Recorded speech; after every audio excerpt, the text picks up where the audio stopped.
CNBC आवाज Motilal Oswal studios में आपका स्वागत है। नमस्कार, मैं हूं आपके साथ आशीष चतुर्वेदी और आप देख रहे हैं खिलाड़ी नंबर 1। हफ्ते की शुरुआत हो रही है और ठीक ठाक नोट पर शुरुआत हुई। हालांकि जब आज सुबह 6:30 बजे गिफ्ट निफ्टी खुला था तब तकरीबन 200 अंकों से ज़्यादा की गिरावट थी। फिर दिन के दौरान रिकवरी यहाँ पर देखने को मिली।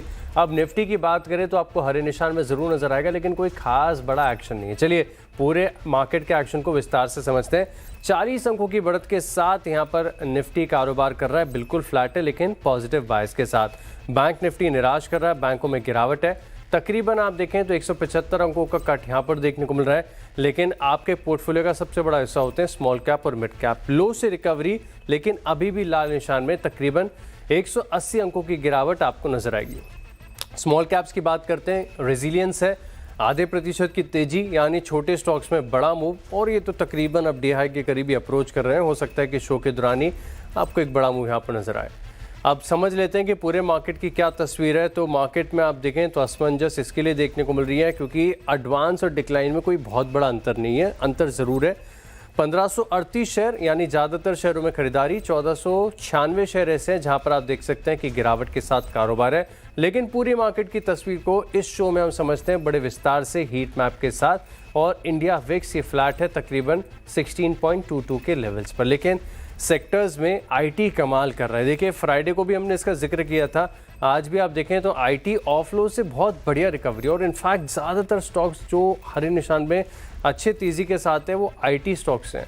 ऑटो की रफ्तार रुकी हुई है, डिफेंस में गिरावट 1% की, कैपिटल मार्केट की थीम कमज़ोर क्योंकि बीएससी और एमसीएक्स दोनों नीचे चल रहे हैं।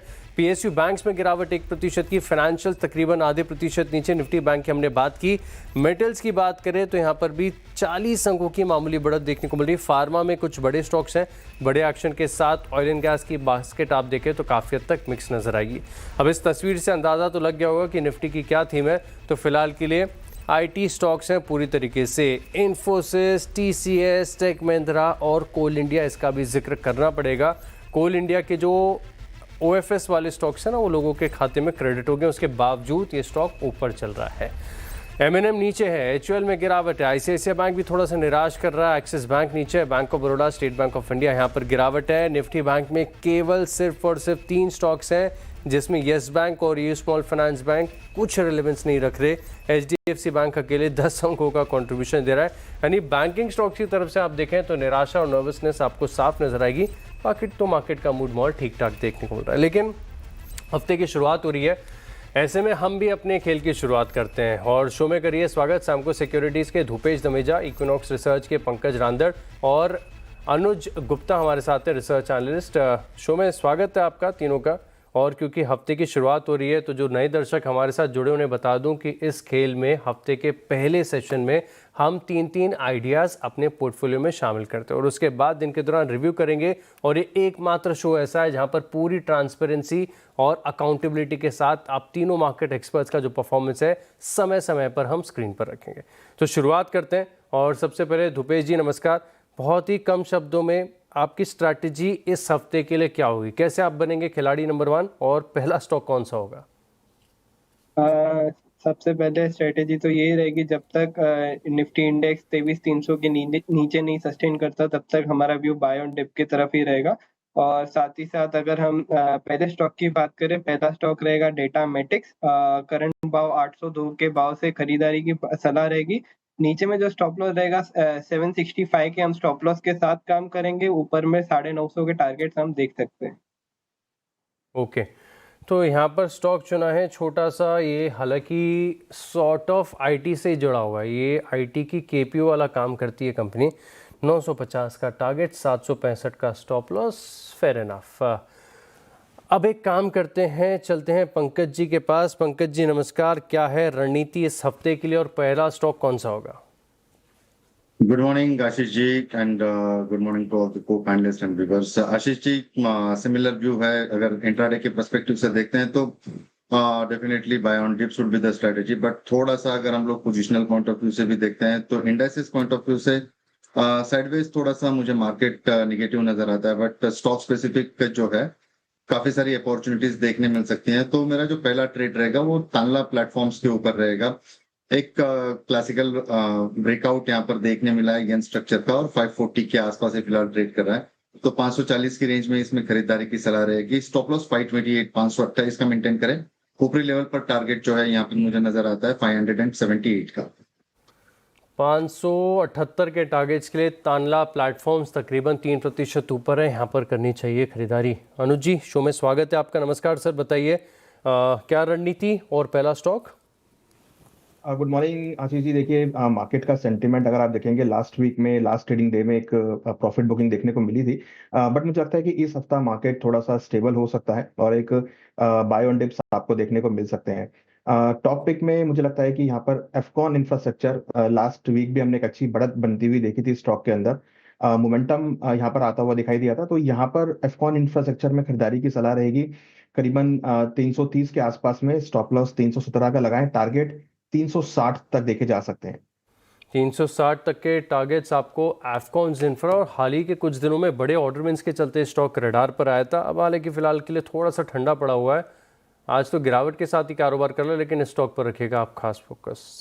चलिए, तो एक एक आइडिया तो हमने जान लिया, लेकिन शो की थीम बताती है कि पहले दिन 3-3 आइडियाज पोर्टफोलियो में शामिल करते हैं। तो अनुज जी, दूसरा आइडिया आपको पहले बताने का मौका मिलेगा, बताइए सर। देखिए, दूसरा जो स्टॉक है इसमें तेजस नेटवर्क, जहां पर एक अच्छा मोमेंटम हमने लास्ट वीक भी आते हुए देखा था। हमें लगता है कि तेजस नेटवर्क में खरीदारी का ट्रेड लेना चाहिए। अच्छा मोमेंटम है। स्टॉप लॉस करीबन 512 पे लगाएं, टारगेट 580 का हो सकता है। एंट्री करीबन 528 के आसपास ले सकते हैं। 528 के करीब इसको शामिल करिए। तो आपके पोर्टफोलियो में तो अभी जोड़ देना इसे, इसी भाव पर। हाँ, जोड़ दीजिए। यस, ठीक है। चलिए, तो 512 का स्टॉप लॉस, 580 का टारगेट, तेजस नेटवर्क्स स्टॉक में एक्शन खास है। पंकज जी, दूसरा आइडिया? सर, प्रिकॉल लिमिटेड के ऊपर खरीदारी की सलाह रहेगी। मैं थोड़ा सा प्रीएम्प्ट कर रहा हूँ, मुझे चार्ट स्ट्रक्चर काफी इंप्रेसिव नजर आता है, लेकिन 580 के ऊपर एक क्लासिकल ब्रेकआउट यहाँ पर देखने मिल सकता है। फिलहाल 574.20 के आसपास ये ट्रेड कर रहा है, खरीदारी की सलाह रहेगी। स्टॉप लॉस जो इसको मेंटेन करना है 565 का मेंटेन करके चले। ऊपरी लेवल पर मुझे नजर आता है टारगेट 605 के मेंटेन करके चलना होगा। 605 तक के टारगेट्स यहाँ पर आपको प्री कॉल में देखने को मिल सकते हैं। 10 रुपये पहले ही प्रीएम्प्ट कर रहे हैं। प्रीएम्प्ट से इनका मतलब है कि ब्रेकआउट और टेक्निकल स्तर अभी आई नहीं है, लेकिन इससे पहले स्ट्रक्चर बढ़िया लग रहा है, तो थोड़ी सी जल्दबाजी में एंट्री कर रहे हैं। अब देखेंगे कि रिकमेंडेशन कितनी रिवॉर्ड करती है। टारगेट और स्टॉप लॉस आपकी स्क्रीन पर। धूपेश जी, दूसरा आइडिया? दूसरा आइडिया जो हमारा रहेगा वो एंड्योरेंस टेक के ऊपर रहेगा। करंटली तो 2186 के अराउंड चल रहा है। थोड़ा मोमेंटम आ गया, थोड़ा फास्ट मोमेंटम करंट लेवल्स पे। इस पे अभी भी इस बाय की सलाह रहेगी। नीचे में जो स्टॉप लॉस रहेगा 2720 का हम स्टॉप लॉस के साथ काम करेंगे। इसमें अपसाइड के लिए टारगेट जो रहेगा 3020 के हम टारगेट अपसाइड में देख सकते हैं। 3020 के टारगेट्स। एंड्योरेंस टेक्नोलॉजीज, नाम से सबको लगता है कि टेक्नोलॉजी कंपनी है, लेकिन ऑटो एंसिलरी है, और ऑटो एंसिलरी में लग रहा है खरीदारी आ रही है, क्योंकि अभी पंकज जी ने प्री कॉल बताया ऑटो एंसिलरी का स्टॉक है, और एंड्योरेंस टेक्नोलॉजीज धूपेश जी ने बता दिया। चलिए देखते हैं कि इस स्पेस में क्या खास हो रहा है। दो आइडियाज जान लिए, अब तीसरा आइडिया जानते हैं। पंकज जी, आपकी तरफ से तीसरा स्टॉक? सर, रेडिंगटन पे नजरें हैं। काफी बढ़िया चार्ट स्ट्रक्चर है, क्लीन ब्रेकआउट ही देखने मिला है यहाँ पे।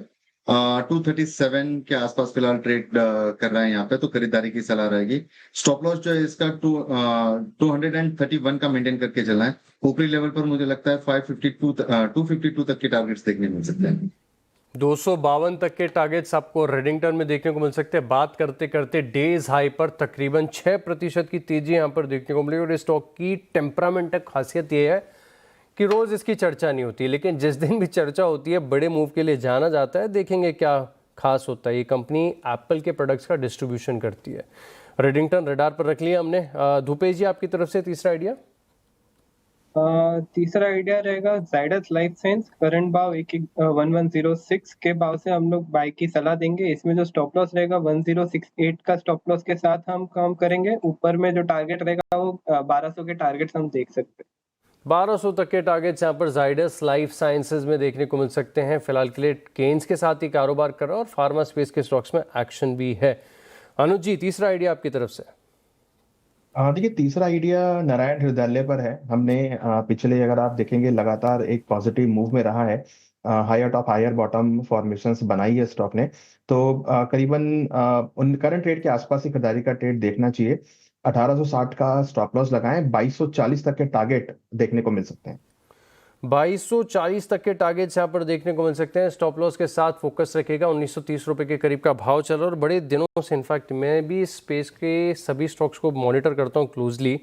हर दायरे में अटका हुआ है। जिस दिन भी ये दायरे को तोड़ देगा बड़ा मूव एक्सपेक्टेड है। तो नारायण हृदयालय यहाँ पर आप रखिएगा खास फोकस। तो चलिए हमारे जो तीनों मार्केट एक्सपर्ट्स हैं इनकी तरफ से तीन तीन ट्रेडिंग आइडियाज़ अपने पोर्टफोलियो में जोड़ दिए गए हैं। अब वक्त है एक छोटे से ब्रेक का, लेकिन ब्रेक के बाद क्वार्टर 4 नतीजों पर बात करेंगे एडा के चेयरमैन प्रदीप कुमार दास से, बस एक छोटे से ब्रेक के बाद। आपका स्वागत है और अब बात करते हैं एडा के मैनेजमेंट से। चौथी तिमाही में कंपनी के ब्याज से आय 18% और ऑपरेटिंग मुनाफा 10% बढ़ा है। हालांकि मुनाफे में देखें 2% की तकरीबन गिरावट देखने को मिली है। नतीजों और ग्रोथ आउटलुक पर चर्चा करने के लिए हमारे साथ हैं एडा के chairman Pradeep Kumar Das. Sir, show में स्वागत है आपका, नमस्कार। नंबर्स में देख रहा था, मार्केट ने हालांकि थोड़ा सा नेगेटिवली रिएक्ट किया। स्टॉक आपका तकरीबन 4% नीचे है, लेकिन बड़ी हाइलाइट्स में मुझे ये नज़र आ रहा है कि जो लोन डिसबर्समेंट है इस क्वार्टर में तकरीबन 16% की बढ़त यहाँ पर आपको देखने को मिली। लोन ग्रोथ तो सर बड़ी आ गई, लेकिन असेट क्वालिटी कैसी रही इस क्वार्टर के दौरान? नमस्कार। जो एसेट क्वालिटी का अभी नजर आ रहा है ये अभी नहीं, लास्ट ईयर का शुरुआत में जब लास्ट ईयर का रिजल्ट पब्लिश किए थे, आपको याद होगा उस टाइम में जेंसल ग्रुप को लेके जो इशू हुआ था, तो उसका ही मेजरली इम्पैक्ट है। और ये साल भर से इन्वेस्टर कम्युनिटी को जानकारी है, ऐसे नहीं कि वो अभी जानकारी हुआ है। तो जो हमारा उस टाइम में लगभग इस ग्रुप से 800 करोड़ का 700 करोड़ का लगभग का था, तो आज का दिन में वो आके 672 करोड़ का करीब हमारा बुक में है, जिसमें हम 572 करोड़ करीब लगभग प्रोविजन कर लिए। ये थोड़ा ज्यादा कंजर्वेटिव हुए, हायर प्रोविजनिंग मेंटेन किए हैं। और जो दूसरा एक ग्रुप था आंध्रा का, उनका मेन इशू था स्टेट में जो बीपीए ऑनर नहीं हुआ था, जिसके कारण उनका अकाउंट स्ट्रेस में था, वो लगभग 800 करोड़ था। तो उसमें अभी करीब 672 करोड़ का हम रखे हैं, लेकिन 400 करोड़ का प्रोविजनिंग किया है। जेंसल में लगभग 85%, इसमें 60%। बट ये जो आंध्रा ग्रुप में मैं बता रहा हूँ, जितना हमारा अभी एक अकाउंट ऑलरेडी सेटल हो चुका है जिसमें कोई हेयर कट हुआ नहीं है। इनफैक्ट उसमें प्रिंसिपल के अलावा हमें सिंपल इंटरेस्ट या कॉस्ट ऑफ फंड्स जितना होता है कवरेज, वो भी रिकवरी हुआ है। एक तो अकाउंट उनका और पाइपलाइन में है जो सॉर्ट आउट करने के लिए, रिमेनिंग जो है उसको रिस्ट्रक्चरिंग का प्रोपोजल है, जिसमें कोई हेयर कट का हम उम्मीद नहीं कर रहे हैं। तो रही बात जो एसेट क्वालिटी का, पूरा शुरू से आज तक रेडा का जो 31 मार्च तक का जो आंकड़ा है, उसमें करीब 1,91,000 करोड़ हमने फाइनेंसिंग किए हैं, जिसमें आज तक का क्यूमुलेटिव राइट ऑफ 148 करोड़ ही है, जो 0.08% करीब आता है। तो नाउ ये आंकड़ा को अगर आगे रखते हैं, सिर्फ ये जेंसल वाला जो एपिसोड, ये वन ऑफ केस है। पूरा कंपनी का हिस्ट्री में इस टाइप ऑफ केसेस कभी हुआ नहीं था। और उसमें सिर्फ हम सिंगल लेंडर नहीं है, हमारा अलावा और 15 लेंडर है, इंक्लूडिंग पीएफसी जो बड़े लेंडर माने जाते हैं। तो ये 16 लेंडर का जो दिया है उसको सॉर्ट आउट करने के लिए आरपी से कोऑर्डिनेशन करना, कमिटी ऑफ क्रेडिटर्स मीटिंग करना, जो एडा साइड से प्रॉम्प्ट एक्शन लेना है वो तो हम कर रहे हैं। जैसे हमने पहले जाके एनसीएलटी में इसको एडमिट कराया, जो 29 डेज में ही एडमिट हो गया था। तो मुझे नहीं लगता कि हमारा इस तरह का एसेट क्वालिटी का आगे कोई इस तरह का गुंजाइश जो नियर फ्यूचर में दिखेगा। बाकी हमारा लोन बुक अगर देखेंगे 22% ग्रोथ हुआ है, जो कि नॉर्मली हमारा 30-35% होता था। जो सीएजीआर ग्रोथ इसका पहले 5 साल का है 27-28% था। तो उस हिसाब से देखेंगे तो ये 22% है, वो काफी कम है। इनफैक्ट 6 साल में ये लोन बुक ग्रोथ जो हमारा कम है, लेकिन उससे देखेंगे जो एसेट क्वालिटी का इम्प्रूवमेंट है, अप्रैल से लेके सितंबर तक को जो बढ़ा था, फिर दिसंबर और जो ये मार्च में, जो दिसंबर और मार्च का कंपैरिजन करेंगे उसमें इम्प्रूवमेंट हुआ है। और जिसमें मैंने बताया इसमें 85% का प्रोविजनिंग किया हुआ है, तो वेरी कंजर्वेटिव अप्रोच हुआ है। तो उससे क्या होगा कि आगे इसका कोई डेट पड़ेगा नहीं, और उम्मीद है कि आगे जाके ये फर्दर एसेट क्वालिटी इंप्रूवमेंट होगा। और जो हमारा पुराना इतिहास रहा है रिकवरी का, अधिक हम रिकवरी सब किए हैं जिसमें सैक्रिफाइस नहीं होता है, तो आगे चल के हमारा लोन वृद्धि भी करेंगे और एसेट क्वालिटी मेंटेन। बिल्कुल ठीक बात है। 2 अकाउंट्स में स्ट्रेस के चलते इस बार क्वार्टर 4 के नंबर्स पर इम्पैक्ट है। हालांकि बहुत ही वेल एंटिसिपेटेड था, सबको पता था, लेकिन मार्केट ने दरअसल थोड़ा सा नेगेटिवली रिएक्ट किया। अच्छा, क्योंकि अब ये आप बता रहे हैं कि यहाँ से आउटलुक थोड़ा सा और सुधरने की उम्मीद है, ये जो 2 अकाउंट्स का स्ट्रेस था अब ये बुक्स पर आ चुका है। अब आगे जाके जो निम्स के टारगेट हैं वो कंपनी ने कैसे रखे हैं सर? तो देखिए नीम से अगर देखेंगे तो हमारा इसमें 38 बेसिस पॉइंट्स का इम्प्रूवमेंट है और कॉस्ट ऑफ बोरोइंग अगर देखेंगे ऑलमोस्ट 56 बेसिस पॉइंट्स का इम्प्रूवमेंट है। तो यील्ड हम कम हुआ है क्योंकि हमारा जो हमेशा प्रिंसिपल यही रहता है कि हम बोरोइंग कॉस्ट मैक्सिमम कम कर सकते हैं जितना कम करते हैं। आप अगर इसी में देखेंगे इंडस्ट्री में जो सिमिलर स्पेस में है, एग्जैक्टली तो सिमिलर है नहीं, जो उनका पोर्टफोलियो काफी बड़े है लेकिन थोड़ा बहुत ग्रीन पोर्टफोलियो है, लेकिन जब फंड रेजिंग का बात होता है ग्रीन नॉन ग्रीन का कोई डिफरेंस नहीं होता है। उससे अगर आप कंपैरिजन करेंगे क्योंकि कंपैरेटिव डाटा अभी मार्केट में अवेलेबल है तो मैं इसीलिए बता पा रहा हूँ। तो उसमें देखेंगे तो हमारा जो बोरोइंग कॉस्ट है उससे हम काफी इम्प्रूवमेंट किए हैं। उसका जो मार्जिन हमारा आया, जो नेट इंटरेस्ट मार्जिन में वो इम्प्रूवमेंट हुआ है, उनसे कंपेयर करेंगे बाकियों से तो वो काफी बेटर है। और आगे रहेगा हमारा ट्रेजरी टीम जो है वो काफी काम कर रहे हैं। बाकी हमारा रेटिंग वेटिंग तो सब आज का दिन में जो सबसे बेस्ट रेटिंग है सब अवेलेबल है, चाहे डोमेस्टिक हो या इंटरनेशनल रेटिंग हो, उस रेटिंग को कायम रखेंगे। मेन मुद्दा है कि लोन बुक बढ़ाना और एसेट क्वालिटी को बचाना। हम लोग लास्ट 1 साल में रिव्यू मॉनिटरिंग इतने रोबस्ट हुआ है कि अभी हमें इंतजार नहीं करना पड़ेगा कि मार्केट में जेंसल जैसा केस ब्लोन अप होगा और हमें पता चलेगा। हमें उसके पहले ही प्रॉम्प्ट करेक्टिव एक्शन हम ले लेंगे। और आरबीआई का जो इंस्पेक्शन होता है या रेगुलेटर या जो भी एजेंसीज करते हैं, अभी तक हमारा ऐसा कोई इम्पोर्टेंट पॉइंट आया नहीं जहां पे हमें कोई स्लैकनेस लगे। तो इसीलिए हम लोग पूरा कॉन्फिडेंस है कि आगे चल के लोन वृद्धि भी होगा, नए इमर्जिंग सेक्टर में होगा। ऑलमोस्ट 30% लोन बुक हमारा इमर्जिंग सेक्टर का रहता है जहां पे मार्जिन काफी ज्यादा रहते हैं, जैसे सस्टेनेबल एविएशन फ्यूल हुआ, बैटरी मैन्युफैक्चरिंग हुआ, बैटरी स्टोरेज हुआ। बैटरी स्टोरेज में ऑलरेडी हमारा 1% आज का दिन में जो लोन बुक है उसमें 1% है, जो लास्ट नहीं था।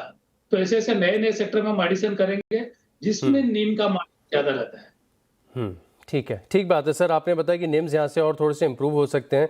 और अब बड़ी बात यह है कि आप बता रहे थे कि जो कॉस्ट ऑफ फंड्स है इसमें 56 बेसिस पॉइंट का सुधार देखने को मिला। तो फिलहाल के लिए रेटिंग तो आपकी सबसे बेस्ट है। कॉस्ट ऑफ फंड्स कितने आए Q4 में? दिस इज 7.05 है। आप अगर इसको बाकी जगह में कंपेयर करेंगे, बाकी लोग में 7.5, 7.11, 7.20 ऐसे करके है, तो उस हिसाब से देखेंगे तो हमारा कॉस्ट ऑफ फंड्स काफी इम्प्रूव। और FY27 में यानी जो मौजूदा वित्त वर्ष चल रहा है इसमें थोड़े से और इम्प्रूवमेंट की उम्मीद कर सकते हैं हम कि या फिर इतने पर स्टैग्नेंट रहेगा? देखिए अभी जो मार्केट काफी रिसेंटली इंटरेस्ट रेट बढ़ना चालू हो गया है। ठीक है, ऑलमोस्ट 25 बेसिस पॉइंट्स बढ़ चुके हैं रिसेंटली, बट आगे डिपेंड करता है रेगुलेटर का और ग्लोबल क्राइसिस कैसे कंटिन्यू करेगा उसका ऊपर। बाकी हम लोग का जो स्ट्रेटेजी मैनेजमेंट का हमेशा रहा है, हम कोशिश करते हैं मार्केट से लिंक करने के लिए, रेपो से लिंक करने के लिए। जबकि सारा नहीं है हमारा पोर्टफोलियो, कुछ फिक्स है कुछ रेपो लिंक है। तो जो हाई कॉस्ट बोरोइंग्स है, कई सारे में लास्ट ईयर प्रीपे भी किए। तो ये प्रीपे मतलब ट्रेजरी एक्टिविटी काफी हमारा आजकल दिन में डायनामिक हो चुका है, क्योंकि हमने लास्ट 1 साल के भीतर काफी मैनपावर एडिशन भी किया है। आप अगर देखेंगे लास्ट ईयर मार्च में ये 24-25 का मार्च है, 25 मार्च के करीब भी हमारा मैनपावर थे 160 करीब थे, तो अभी 225, almost 70-80 new lateral entry and entry level में लिए हैं, जो आने के बाद में हमारा जो कोर टीम को काफी स्ट्रेंथन हुआ है। उसका इम्पैक्ट हमारा कहीं ना कहीं treasury and asset quality improvement में मदद हुआ है। तो आगे चल के मुझे लगता है इसका फर्दर रिजल्ट भी आएगा।